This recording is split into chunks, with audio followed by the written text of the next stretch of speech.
Should be.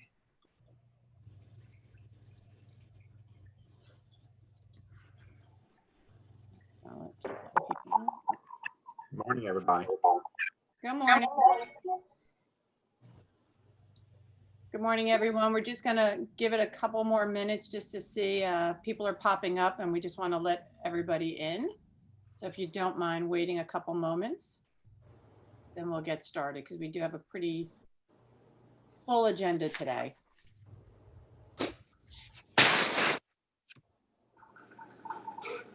Hopefully everybody got through the nice cold weather this morning too, and your kids didn't want to go to school in shorts and a t-shirt.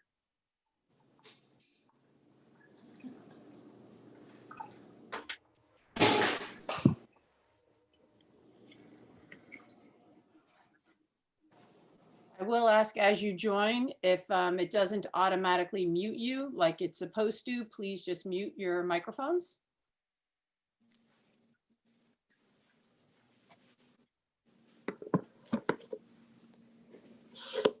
Gonna give it one more minute and then we'll just get started here.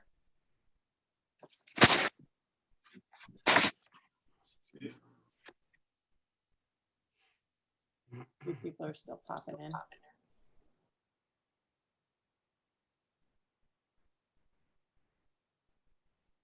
All right, let's get started. And then, as people come in, I could just submit them. So first of all, we just want to say, welcome. Thank you for joining us. A few quick items before we get to our guest speakers, which I'm sure is really here for than me. We want to say that we're really excited. We're going to have our first Zoom or virtual event, and our own Diana Carroll has been kind enough to host a calming yoga meditation class that we're going to post up on the website. We will do a virtual one in the evening, but then it will be on our website so that if you enjoy it, you can watch it as many times as you want, and hopefully it will help get you through this crazy holiday season that we're all embarking on. And so that will be coming out in early December. The second one that we have queued up is our own Mike Sturgeon is quite the chef, and he is going to pick one of his favorite recipes, and he will also be sharing that with us. And we're hoping that will be up in mid-December, just before we go on winter break. So we're really excited about starting these and we're hoping we're going to have a few more. We have somebody queued up to do a nice mixology class. That should be really fun because that guest is very, very animated and very entertaining. So we're really excited about getting that one kicked off also. In addition, we have today with us is Bonnie Luna, Darren Burns, and Jessica Carter. Bonnie, in case you don't know, Bonnie is the Director of Curriculum and Professional Development and also the head of the middle school. Darren was the former head of the upper school and is now the associate head of the school. Sorry, I'm just omitting people, so if I seem a little distracted as I'm doing it, I apologize. And Bridget is obviously our school nurse. Bonnie today is going to give us a brief update about remote learning and remind everybody about after Thanksgiving that we do have a few days of remote. And then Darren and Bridget are going to give us an update on the COVID protocol, and we'll talk a little bit about the message that we all received the other day regarding the COVID testing that's coming up. Originally, we did have on our calendar Clarissa Harrison to speak about a DEI update, but due to the overwhelming interest in this, they're having a separate meeting this evening at 6 p.m. There's been a Zoom invite that's out there, and it's also on the website for you to get the link if you need it.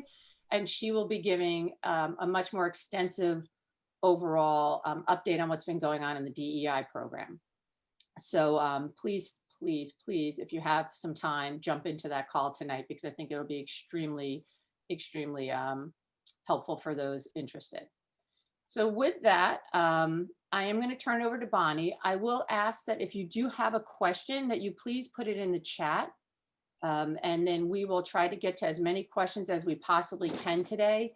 If for some reason we cannot address all the questions, or if it's maybe a more specific question to an individual, then Darren Bridget, and Bonnie will help us get those answers and either directly reach out to you or if it's a general question, we'll get that into the Friday review or MBS Monday so that the whole community could see those answers. And with that, I would like to turn things over to Bonnie. Bonnie? Morning. I'm actually going to change my topic up a little bit. I hope you don't mind. Thank you so much for inviting me to present this morning. My name is Bonnie Luna, as Kim stated, and I'm head of the middle school for 9 years now. This year, I'm also overseeing the curricular program for the school, along and with the help of many, many people, including Dr. Owen Boynton and the department chairs. I tell my colleague Darren Burns that his job is to get us through the here and now, and my job is to keep us moving forward, as I think you will see from our remarks in our program this morning. So I thought I would share with you work that we started last year prior to COVID. The school started creating a new strategic plan in 2019. The plan will be finalized in January, and you will find that it is in great part curricular based. As a school, we have rolled out many new programs in the last 5 years, and the new strategic plan offers us an opportunity to take stock and to evaluate its effectiveness or their effectiveness. As we engaged in conversations, it became clear that a mechanism to unite the disciplines across the school would be helpful in helping us meet the preliminary objectives, some preliminary objectives.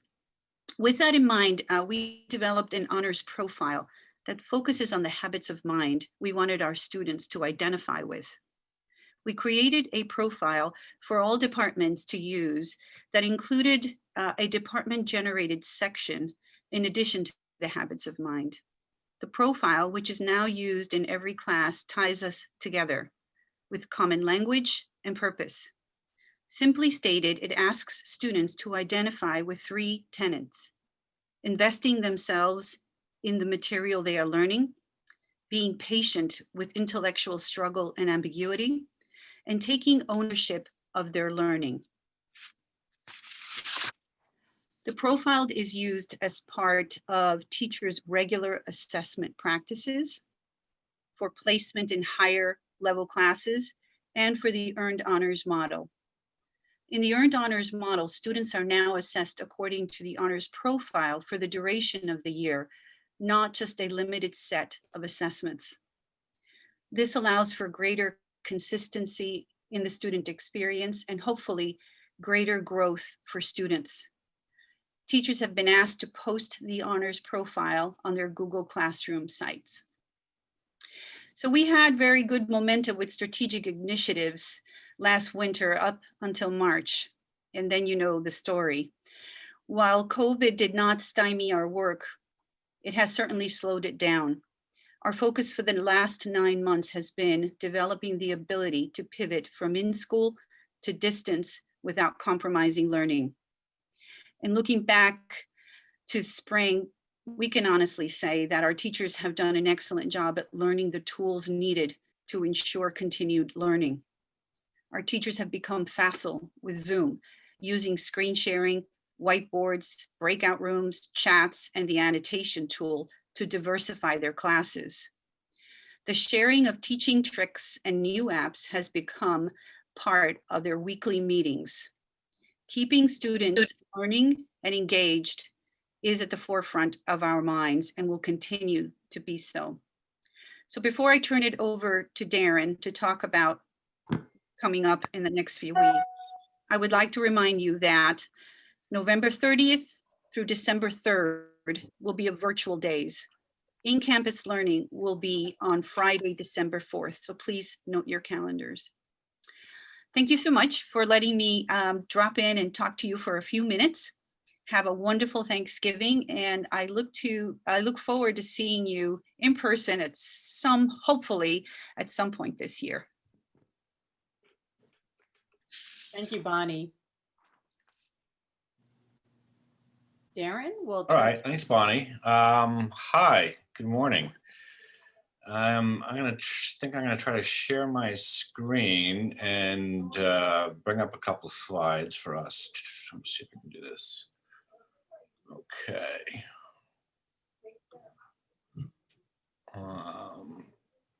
And is that a big screen or a small screen? Okay. Okay. I'm assuming that's working. So I want to talk to you about the letter we sent home on Tuesday in regards to our ongoing efforts to protect the community. We're going to be starting weekly based saliva COVID-19 testing. We've done a lot of complicated programs and rollouts on this campus over the last decade. And I can tell you, this is probably one of the more complex initiatives that we've taken on as it affects every member of our community. And collecting medical samples weekly from them is not a small task. The logistics behind it have been daunting, but we are committed to doing it to create the safest school environment we can. So that is not going to stop us from taking on this task. And we've got a great team behind this, and a lot of them are on the call today working on this. But these non-invasive PCR tests are going to be required for all students, faculty, and staff who have an on-campus presence.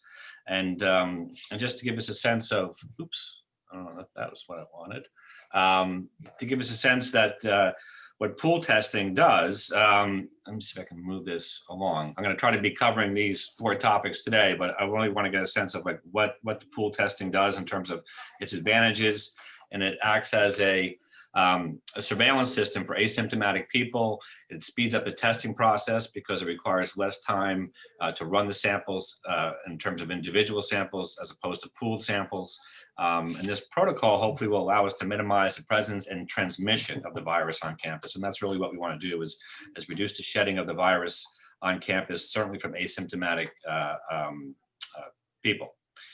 This additional safety measure is meant to complement and not replace the current safety measures we have and behavioral norms that we put onto our campuses here between daily temperature checks and wearing masks and the plexiglass and the air scrubbers and enhanced cleaning and the use of outdoor spaces. So this is another addition to those protocols and as a way to kind of keep us safe. Pool testing, we're going to pool these groups. As you can see, we're 24 samples in a pool. We're going to pool the students by advisor groups as a way to help do contact tracing, because the advisory is the one place where they do eat and have without their masks. So it is a place that we want to kind of pool those people together. We'll also pool our dining hall staff, our maintenance staff, and some other offices that kind of have close quarters. And it's pretty simple in terms of if there is no COVID detected in one of those pools, no further action is required. If one pool does come up with a positive sample, the lab conducts further sampling and narrows it down to 2. Miramis is allowed to report the pair of samples to us, and they will report those barcodes to Bridget. Once that pool is narrowed down to a pair, both individuals will be contacted by a third-party physician working on behalf of Miramis to provide consent for them to determine which individual has tested positive. And then once that consent is reached and that individual is contacted, then the parents should notify Bridget promptly of those results, and then we will engage in contact tracing in cooperation with the Department of Health. And then in addition, we'll also be reaching out to the close contacts and asking them to quarantine. That's kind of a sense of the pool, and then my sense of what does it look like? What's coming home today? What's coming home tomorrow? It's pretty small. I have my own here, and the kits are small, but it just has number 1's the collection tube, number 2 is the straw. And we'll just whoa, there it goes. So if I just take my collection tube and my straw, the only thing I'm missing is the alcohol wipe because I've already used it. Take the straw out. I'm not going to do the sample now, but you stick your straw in. That becomes, what you collect your saliva in your mouth. Once you're ready, put it in your mouth, collect it about halfway up. You looked at this one? Take off the straw, put your cap back on, wipe it down with your alcohol wipe, put it back in the bag for safekeeping. And this is your ticket back to school. This is all you need to get back. So that's what it looks like. It is small enough to certainly to lose, but I think the students understand the importance of making sure they keep an eye on this. Frankly, if anybody does lose it, we'll provide you one when you come back to school to do the testing for the drop off. We'll make sure you have one. We're not gonna be too persnickety about that to start. In terms of how the collection is done, as I said, I gave you a little bit of an overview of it, but I think the steps in terms of don't eat, chew gum, brush your teeth, or have water 30 minutes prior to your sample is an important piece that will taint the samples. We won't be able to run that. So first thing in the morning before you eat, maybe after, on your way in, if you have a longer commute or whatnot, to make sure you kind of honor that half-hour time frame is an important reminder to make sure we get the right samples. So that gets us, to the collection point of you have the kit in hand, you have it at home, you're ready to take it, and then we have kind of the logistics of the drop off. The first one's tricky because we're remote. After that, we're going to be collecting on Fridays while we're on campus. So that'll be a much more seamless, if it could be seamless, process, as the students will be taking the bus, we're getting dropped off, and we'll have a collection period first thing in the morning. But our first one on November 30th and December 1st, because we are remote and there's no buses, a little bit more of a logistical challenge to make sure we get everybody here. I'm encouraging everybody to come on Monday the 30th from 3 to 6. After the remote school day is over, come on the campus. We will be setting up down below, and I'll show you what that looks like. But what's important in this kind of framework is if you do not submit a sample, you either have to submit your own PCR test within 48 hours, or you then default to the next virtual learning for the next 5 days until the next campus window opens up. So on the bottom there, you see what that campus window is. That's the time you're not permitted on campus if you do not submit a sample or a negative PCR test. I guess we'll have a few the first time just because it's a new system, but after that, as we've talked to other schools that have done this, the routine gets much easier as the students have and the community buys into it, so it's a little bit more manageable. But all this is kind of in the letter, and we'll be kind of sending these reminders out and making sure we're all on the same page about what our dates are and what our times are. In terms of when you come on the campus, another visual in terms of this, the remote days. You can see, well, this was a visual for our tomorrow's morning meeting with a little happy face for being Friday, the last day. But after the break, as Bonnie said, remote for 4 days, and then the 30th and the 1st with those time frames as our drop-off days. And then when you come on the campus on those drop-off days, we will be set up in the senior parking lot with 6 tents, and our staff there, and Bridget's staff there, and full protective equipment, taking your samples in. You can send your child. You can come with your child sample. You can send a proxy with your child with your child sample. But we'll ask that you come in to the senior parking lot, hold your ID up, hold your sample up. They'll kind of confirm your identification. They'll scan your barcode. They'll barcode your sample. We'll collect it, and you're done. It shouldn't take any more, than a minute or two to do that process. And with 6 stations and 5 hours collection period, we hope to have a good flow. But certainly that Monday to 3 to 6 is really a desirable time. And if Tuesday morning is what you need, perfect. We'll be there ready for you. And then class will start a little bit later on Tuesday to make sure we get everybody home and get ready for the distance learning day. So what's the takeaways before we maybe take some questions? You have the letter from Mr. Caldwell on Tuesday that kind of outlines a lot of the things we talked about today, and it's just a good reference point in terms of how to submit the sample. What do I do once I have it? What are the testing days, and what the FAQs are? Secure your test kit once it comes home tomorrow, right? I think if anybody has got middle school kids, or maybe just the boys, they're gonna be in the bottom of their backpack is gonna be where they're gonna be. So grab that testing kit, store it in a safe place. As I said to the kids, it's your ticket back to school. The reminder about the 2 days to drop off those kits and the time frame. A reminder that it's okay to send somebody with your labeled test kit, or submit your own test. And then hopefully, we can have a little bit of a break and a restful break and keep everybody safe. But this is I think the appropriate way to bring everybody back to campus from you know, from a 10-day break to make sure we're coming back and having everybody test negative and have a safe kind of re-entry as we kick off December and start our weekly testing. The FAQs are on that page. We'll address some of the questions you have, and then maybe we can also take some questions that you have now. So take a deep breath. It's going to be all right. And let me see what we have here. The For the first drop off. question is in the letter from Peter, it talked about dropping off the samples on that Tuesday, and there was assigned alphabet section times.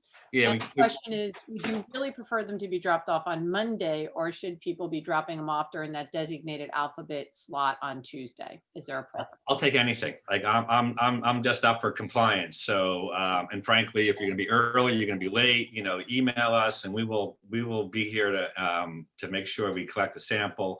We're not going to be particular about, you know, the alphabetical piece. We just want to make sure the flow is going to work for the parents and respect their time.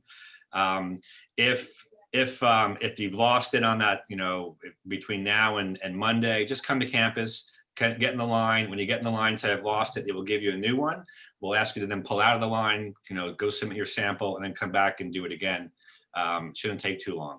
But our goal is to get the compliance of the community.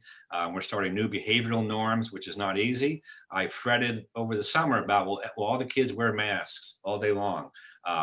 You know, and you know what? It hasn't been a problem. They wear their masks, you know, with adults around and when the adults are not around. I talked to students randomly yesterday. They realize the importance of this, and they want to make sure the community is safe, so they are buying in. And it's okay to have a few that are going to miss the testing date and then, you know, be required to be remote for the next 4 days before the next testing cycle. If that's the worst thing that happens in terms of the logistics, all right, I can deal with that. But we want to make sure that, you know, we adhere to kind of the guidelines we've set out. There will be a Honeywell notification that goes home on Sunday at 5. Don't freak out when you get the Honeywell message and you're like, oh my gosh, like what's happening? That's a reminder for the testing dates. There'll be another Monday bulletin reminder. There'll be an email blast on Monday morning. There'll be an email blast Tuesday morning. If there's class parents on this call, which I see there are, if they can use their text, I'm not sure what you call it, the text, you know, messaging piece that you have to remind the parents to go, that would be great. As much kind of just reminders, because I think, you know, in some ways it should be out of your mind for a few days and just enjoy the holidays. And let's come back and make sure we do this well. This same format will happen over the winter break.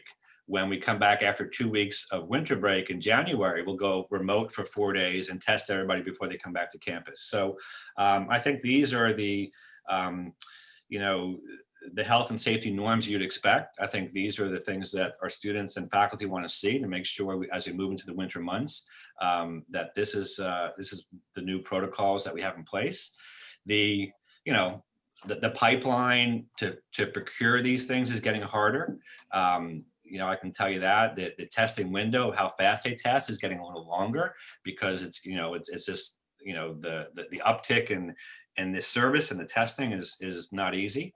And it's been hard because there's not a lot of guidelines that give us clear directions about what's the best services are. And so we are trying to kind of work with many different pharmaceutical companies to make sure we have the best kind of product and the best logistical kind of rollout to do this well. This is work that we don't take lightly. So I think that gives us a sense of, you know, what we're trying to do. The fact that you're on this call, kind of, you know, taking another version of this in and kind of owning this information, I do appreciate. You know, we'll give you some feedback once we do it once, and then we'll continue to kind of, I think, fine tune our process to make it, you know, less taxing on the school and the schedule, and hopefully find more efficient ways to do the testing every week as we continue to roll this forward. Okay, Darren, we definitely have a couple questions coming in. One was when you talked about the drop off of the samples, you said that they need to show ID.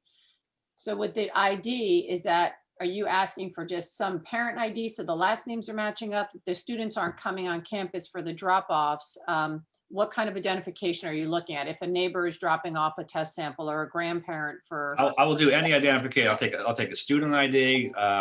You know, I'll take the name on the bag. It's written clearly.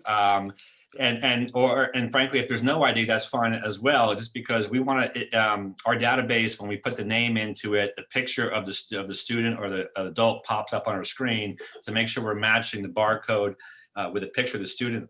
It's often hard to tell, you know, what the student's saying with a mask on as they're spelling their name. So we just want to have another data point to make sure we're being 100% accurate. So, and it's easier to have a little bit of a you know, that ID up. So we start typing in the last few letters of the last name and then enter it very quickly. Others that come with the proxy, we just want to make sure the name is written. I think Bridget has written the name on every bag so far, right? I have Yeah, so you got a name on a bag. So once they pop it in, it's easy to see that way. that bag. That would be ideal. just for parents, if you can please try not to throw out the bag that the test sample comes in and return it maybe in a Ziploc bag with the test bag, kit bag inside of it. That seems like that would be the best. Role. Yeah, I'm going to ask you to take it out when you do bring it in, so it's easier to barcode. And when you hold it up, we can barcode it quickly. All right, I got a question about the 24-person pools. Yeah, we're putting 2 advisories together, basically. And any advisory that maybe shares a space will be together. There's one advisory in the 2 advisories in the boardroom. They will share a pool. Otherwise, we're grouping the advisories. 2 advisories per pool. What if the sample provided is not enough or good enough for testing? Bridget, do you have an answer for that one? If one of the tubes is rejected? The guy at Miriam has told me we may get a result that identifies as inconclusive. He said it's very rare. They'll continue to try to titrate it down and get something that they can use. But I think there's going to be a little bit of a learning curve with that. I think as far as the tube goes, especially with the kids, definitely take a look at the video that was linked with the letter that went out, because we are a little concerned. We don't want a lot of bubbles in that tube. We want them to settle. We want that tube. The tube's about 2 milliliters and we need about 1 milliliter. So if you could fill it up halfway, I think that's more than enough and we'll be good. All right, this is a good question. I'm glad somebody asked this last one. If any student, adult in the community has had COVID, they are exempt from testing for 3 months. 3 months. Bridget has that information. She's the only one that has that. She will be reaching out to those families. I want to make sure I'm saying this thing with privacy in mind. She'll be reaching out individually to those families, reminding them they're getting a kit. Like, we are not, everyone's getting a kit.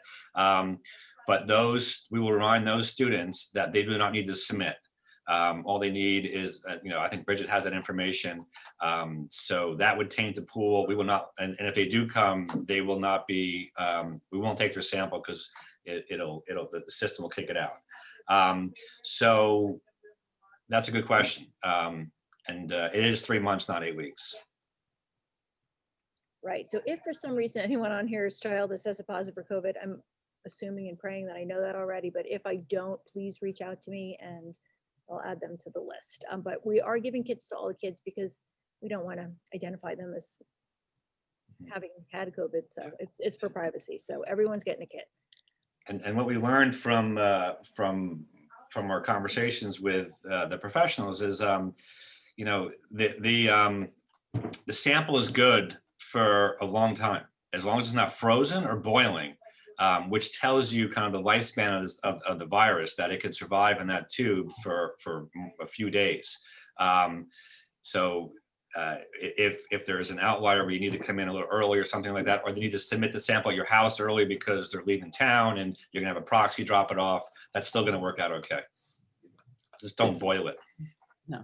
And Darren, another question is, so we're going to be dropping off these samples. What is I saw a little bit on your presentation. What's the timing of parents finding out the results of their child's test?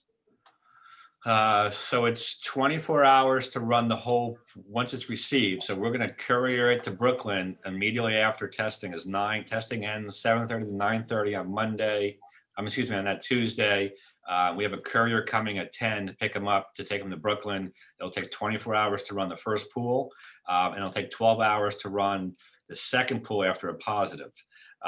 So we're, looking at, Thursday morning to identify anybody that's been positive. Will parents whose children test negative, if they're in the negative pool, will they find out immediately? Or will No, everybody just There find there is out? no notification for negatives. It's a no No. news is good news. So. No news is Yeah. good. So You just- don't want to hear from us, is kind of the goal. That's our goal in everything. Yeah. The first iteration will be a learning curve, but I can tell you that we will continue to refine this process. And as the daily temperature checks, the masks, the one-way hallways have become the norm, and nobody thinks about it. This will become the norm each week. And maybe it's even more frequent depending on how we go. But I think this is, in terms of us, there's more of a rhythm to this, as opposed to us kind of hearing about cases and reacting. We're going to have more of a systematic way to identify, isolate, and remove people from the community to reduce the kind of shedding of the virus around campus. So I think it's more of the proper kind of programmatic and kind of more predictable way to move forward, because there's been nothing predictable about this year. And maybe it's a little bit of a dream to hope that this will bring some predictability to it. But but this is our next iteration where, even no matter how complicated the task is, that we are committed to doing it and doing it well. And one of the other questions that was brought up, and you addressed it to a point, but I just want to make sure it's clear to everybody, is if during the break for Thanksgiving break, a test kit is lost, you said students can come in the day that they're supposed to drop things off, get out of line, take the test, and then come back around and bring it Yeah. in. Yeah, And not if they're lost, but when they're going to be lost. Yeah, they will be. Yeah, I expect to lose a bunch. Don't fret. Send it to your friends. Tell them it's fine. Just get them here and get it done. It becomes easier once we're on campus, and that rhythm where they're here, and then we can kind of, if they forgot their test kit. So like how it will work on December 11th, when we're on campus that week, they'll get their test kit Thursday. They'll take it home Thursday. They'll submit their sample Thursday night, Friday morning. When they come to campus on Friday morning, December 11th, we will collect all the kits on the softball field in an organized way by grade level with 6 lines, and do it in hopefully an efficient way. Those that are missing, we will go find them. So the collection ends at 8:15 to 9:15. We will go find them from 9:15 to 10 and get a sample from them if they're on campus, and then the courier comes at 10. So it's a little easier to make sure we get the missing samples when we're on campus. A little harder when we're off, but hopefully the reminders get everybody here, and I think people are motivated to get their ticket back to school and get in here. And what about with the winter break? The students will be off campus. Is there going to be that same, similar to the Thanksgiving break where? Yep, same format. Yeah, I mentioned the same Yeah. format. We'll have 4 days of remote learning after winter break. I think it's on January 4th or something like that. It'll be 4 days of remote learning, a collection day on Monday and Tuesday when we're back, and make sure everybody has a negative result to get them back on campus for that Friday of the first week in January. Okay. I see another question saying, if they bring in the test on Monday, when can they do it? Is that morning okay? I'm assuming as long as they don't eat or drink before 30 minutes before they take the test. Oh yeah, absolutely. Yep. Night before, yeah. As I said, the viral load is good for more than a few days in that tube. So whenever they're not eating or drinking or having mouthwash or having coffee in the morning, it's going to work fine. They indicated to me when I attended the webinar that the first thing in the morning is the best time to do it. And you can pack it up and it'll be fine. You can get it to us, however many hours later. And as long as it's not freezing or boiling, it will be a viable sample. And what about with the kids on campus where you're saying you're going to find them if they forgot to drop off their test kits? If they've eaten breakfast, they probably have already maybe drank stuff, eaten stuff. How will that affect the testing? Or how are we going to handle it? That's a good question. Yeah, now we're gonna ask the kids, what they've eaten. So if it's 9:30, we're finding that means they've been in class since 8:15. Hopefully they're not, eating donuts in class. They certainly can have a coffee. We have to ask those questions and put that into play. Love to build in that 30-minute cushion. Yeah. Yeah. I have to move the courier back 15 minutes. If anybody wants to take a ride to Brooklyn every Friday, let me know. Just text me and I gotta run for you.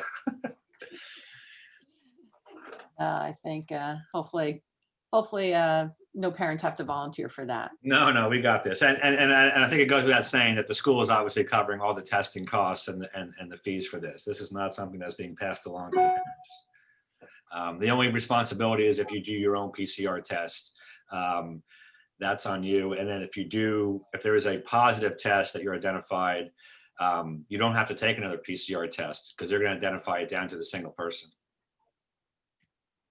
When you're saying PCR test, could you guys elaborate a little bit on that so everybody understands what that means? A PCR test stands for polymer chain reaction tests, and it's specifically testing for viral DNA. It's very sensitive and specific. We cannot take we're not accepting an antigen test, which is usually like that real rapid, you get the results back in 15 minutes. They're more effective on people who are symptomatic, so it's not going to work for our purposes for this surveillance testing. And if anyone's considering going that route, it's certainly within your right, but I really would plan ahead because what I'm finding is as the demand rises, it's harder to get an appointment, it's a longer turnaround time, so it could affect your return back to campus. Just plan carefully if that's the route you're going to go. Our plan is tomorrow we're going to be distributing all the tests to the advisors. The advisors are going to give me back any tests that if kids weren't present for whatever reason, and we'll be reaching out to those families. If they're learning remotely and won't be on campus, that's fine.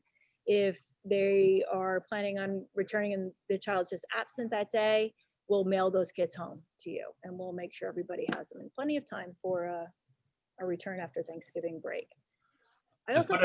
Bridget, I put a link in there for the phosphorus test, which is a PCR test that you take at home. I just want to put it as a resource for you guys. If anybody wants to get a test at home, this is a good company. We've used them before. They do PCR testing. There's a fee associated with it. There's a quick form you fill out to link it with a doctor, and they'll mail you the kit. You FedEx it back, and you get answer within, I think, 24 hours. So if anybody's interested in that, just as their own, I'm not saying this for the school, I'm saying this as personally for your own family use, or if you do need to find a PCR test and you can't get an appointment somewhere, there's a mail-in kit for you.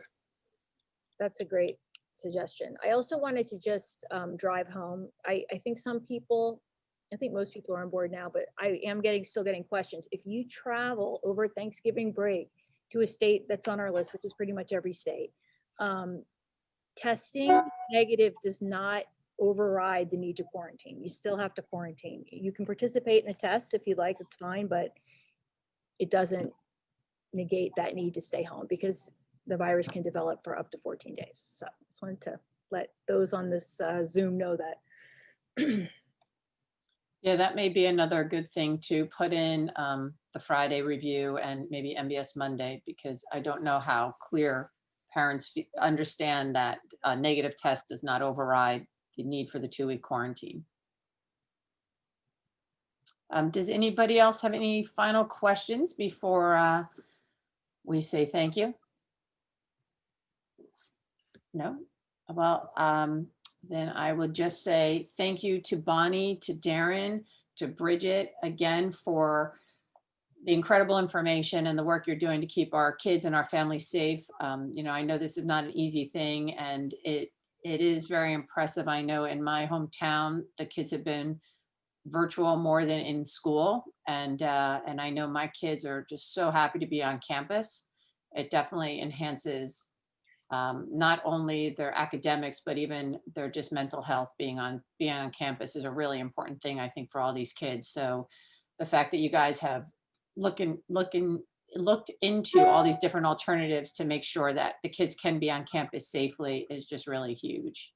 So I do Thank think you. so And much. thanks for the support. This is not an easy task, but I think the parents have been very supportive as we've rolled this out, and it's been nice to hear. And there's been a lot of good buy-in for the program. So thanks, Kim, and for everybody on the call. No, well, Big thank thanks you. to Bridget. Yes, thank you, Bridget. Bridget gets she should get all the kudos. I think Bridget deserves like a month-long vacation when COVID is finally off of our table here for all the time and effort she has had to put in. Yes, Um, all right. All right, we'll let you guys go then. Thank you. And we're here if anything else comes up, all right? Don't feel free to reach out to us. We will. Thank right. you again. Thank you. Thanks, everyone. Have a great holiday. Thank you, you also. So if, like I said, if there are any, oh yes, I just saw somebody asking if we could grab those slides from Darren and have those posted. I'm sure we can do that. I'm just gonna write myself a note to get those from Darren. And we could ask to have those included in maybe the Friday review. The other thing I just wanted to say is from everybody on the PA board, we wish everybody a healthy and happy Thanksgiving. Hopefully everybody can relax a little bit, enjoy some remote family activities. And I also do want to make sure that everybody's aware that for the next general PA meeting, it will not be in January, it will actually be in February with the winter break. And then with some of the holidays coming into January, we will be pushing that meeting into February. And usually it is that third week of February, but we will send information and obviously the Zoom link as we get closer to those dates. And I hope everybody found this helpful. I will remind you once again about the DEI update this evening at 6 p.m. If you have time, the Racial Justice Task Force has done an amazing job and has really been taking to heart all of the information that has been gathered over the last 3 months. And it's extremely impressive to see how much has been accomplished in such a short period of time. So if you do have a little time tonight, I would definitely recommend highly that you join Clarissa on that DEI update, because I think it is quite informational. Other than that, I just want to thank everybody for joining us today, and I hope you have a great day. Thank you. Thank you. Thank you. You all have a wonderful Thanksgiving. Thank you. Thank you.